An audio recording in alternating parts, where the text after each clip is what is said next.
Centring కొట్టింది వాస్తవంగా. ఇవాళ దీనికి సెంట్రింగ్ కొట్టిన వ్యక్తి మన స్థూపం కూడా సెంట్రింగ్ కొట్టింది. మన ప్రకాశ సార్ దీనికి సెంట్రింగ్ ఉన్నప్పుడు మన స్థూపం కడుతున్నాం. నాకు పరిచయం లేదు. నిజామాబాద్ వస్తే రాత్రి అక్కడ వండుకొని పొద్దున ఎక్కడ ఆశ్రమం ఉంది, వాళ్ళ హనుమాన్ మందిరం ఉందంటే ఇదే మన ఒక అన్నయ్య రోడ్కొని వచ్చి కార్ తీసుకుని ఆయన అటువైండు. ఆ బెంజి దామోదర్ గుడి దగ్గర దించేసి పోయింది. ఆయన మంచిగా పొద్దున తెల్లటి బట్టలు, దామోదర్ అంటే చాలా మంచి వ్యక్తి, మీ అందరూ కొంతమంది గెలిచేయచ్చు. గుడి దగ్గరికి వచ్చిండు. ఇక్కడ గుడి ఉన్నదంటే అక్కడ ఉన్నది సార్ అంటే, మరి ఇక్కడ మహారాజు ఉంటారంటే ఎవరు అన్నారు అంటే, నేనే మహారాజు సార్ అని నేను అన్నా. అయ్యో అని చాలా ఇది చేసి తనలో ఉన్న భావన, కష్ట సుఖాలు ఆ భగవంతుడు గెలుపుకొని అన్న చెప్పినట్టుగా ప్రతి అమావాస్య పుణ్యకు 4-5 నిధులు చేసిండు. ఎక్కడ? ఆశ్రమం పెంచు దామోదర్. ఇవాళ వాళ్ళ అల్లుడు ఏదో పదవి వచ్చింది, మన కొమరయ్య సార్, కొమరయ్య వాళ్ళ మామని.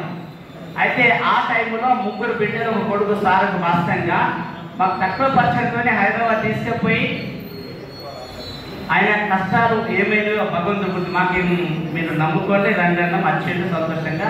వాళ్ళ ఇంటి రోజులపై భోజనం పెట్టి వాళ్ళ 3 బిడ్డలు చెప్పిండు. మహారాజు బస్సులలో వస్తున్నాడు, బస్సులో పోతున్నాడు, ఇంత మంచి ఒక సేవభావం ఉన్నది, మహారాజు కారుగోనియా అని వాళ్ళ 3 బిడ్డలు చెప్పి తన ఏదేం తీసుకుంటాం మహారాజు అంటే, నేను అన్నా నేను కారు తీసుకుంటే ఇప్పుడు తిరిగిన పరిస్థితులు ఇవాళ పోనిస్తావు, డీజిల్ పోయేటోళ్ళు కూడా ఆ పరిస్థితులు లేదు.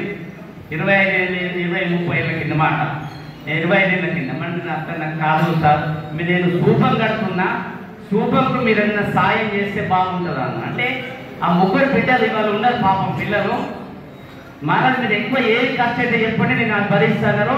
మీద 9వ అంతస్తుల బెంజు దామోదర్ అని వారి పేరు కూడా ఉన్నది వాస్తవంగా. అట్లాంటి యొక్క సేవ నిజంగా ఈ ఆలయంకు ఎవరంత సేవ చేస్తేనే అంత అవుతున్నారు. ఒక్కరిద్దరు చేసేది కాదు, ఈశ్వరుడు కృపాకటాక్షంతో మరి ఎంత చేసుకుంటే అంత పుణ్యం. మన ఆలయం కాదు, ఏ క్షేత్రములన్నా చంపిన రూపాయి 9 10 రూపాయలు చంపితే 1 రూపాయి దానం చేసుకోండి, ఎక్కడైనా పర్వాలేదు.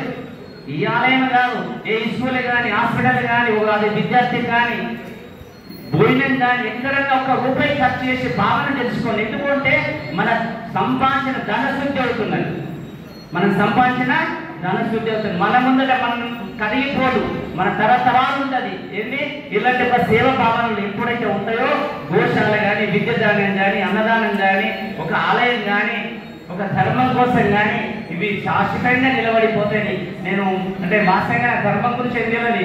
పేద ఇంట్లో పుట్టినా ఈశ్వరుడు, మెదక్ జిల్లాలో పుట్టినా మరి నిజాం నందిపేట పెరిగినా కానీ మీలాంటి వాళ్ళు ఇలాంటి మహాత్ములు అందరూ చెప్తా ఉంటే ఇన్న మాటలు చెప్తారు కానీ ఏ గ్రంథంలో ఏది చదవను, ఏది రాదు.